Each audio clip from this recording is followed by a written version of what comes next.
Hi friends, స్వాగతం మా ఛానల్కి. ఈరోజు మనం రివ్యూ చేయబోతున్న సినిమా భైరవం. 2025 మే 30న థియేటర్లోకి వచ్చిన తాజా Telugu mass action drama. Manchu Manoj, Bellamkonda Srinivas, Nara Rohit కలిసి చాలా కాలం తర్వాత స్క్రీన్ మీద కనిపించిన ఈ సినిమా ఎలా ఉందో ఇప్పుడు తెలుసుకుందాం. స్టోరీ విషయానికి వస్తే, భైరవం కథ దేవీపురం అనే ఊరిలో ముగ్గురు స్నేహితుల చుట్టూ తిరుగుతుంది. గజపతి వర్మ, వరద, శ్రీను వాళ్ళు చిన్ననాటి నుంచి కలిసి పెరిగిన వాళ్ళు. కానీ ఒక్క భూమి వివాదం, ఓ కాంట్రాక్టర్ వల్ల వాళ్ళ స్నేహంలోకి నమ్మకం, అనుమానం, రాజకీయ కుట్రలు ప్రవేశిస్తాయి. చివరకు ఎవరు నిజమైన స్నేహితుడు, ఎవరి ద్రోహి అనేదే కథ.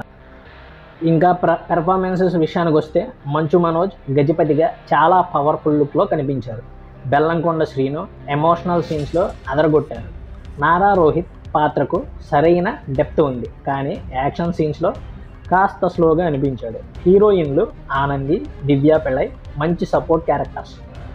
ఇంకా టెక్నికల్ అండ్ మ్యూజిక్ విషయానికి వస్తే, దర్శకుడు విజయ్ కనకమేడల స్క్రీన్పై పక్కాగా ప్లాన్ చేసుకున్నారు, కానీ కొన్ని చోట్ల నెమ్మదిగా అనిపిస్తుంది. శ్రీచరణ్ పాకాల మ్యూజిక్ బాగుంది, బీజిఎం మరీ హైలైట్.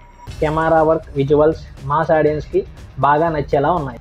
ఇంకా ఈ సినిమాలో పాజిటివ్ చెప్పాలంటే, హీరోల స్క్రీన్ ప్రెజెన్స్, క్లైమాక్స్లో emotional depth, cinematography, background music, అంతే. నెగిటివ్ పాయింట్స్ విషయానికి వస్తే, పాత పట్టిన కథ, నెమ్మదిగా సాగిన రెండవ భాగం, కొన్ని పాత్రలు సరిగా డెవలప్ కాలేదు. చివరగా ఈ సినిమా నాకు ఎలా అనిపించిందంటే, మొత్తానికి భైరవం ఒక మాస్ ఆడియన్స్ కోసం రూపొందించిన commercial action drama. Star casting, మంచి బీజిఎంకి తక్కువ కథన బలమే మైనస్. ఫ్యాన్స్కి మాత్రం ఓసారి చూడదగ్గ సినిమా. ఈ మూవీకి నేను ఇచ్చే రేటింగ్ 2.75 అవుట్ ఆఫ్ 5.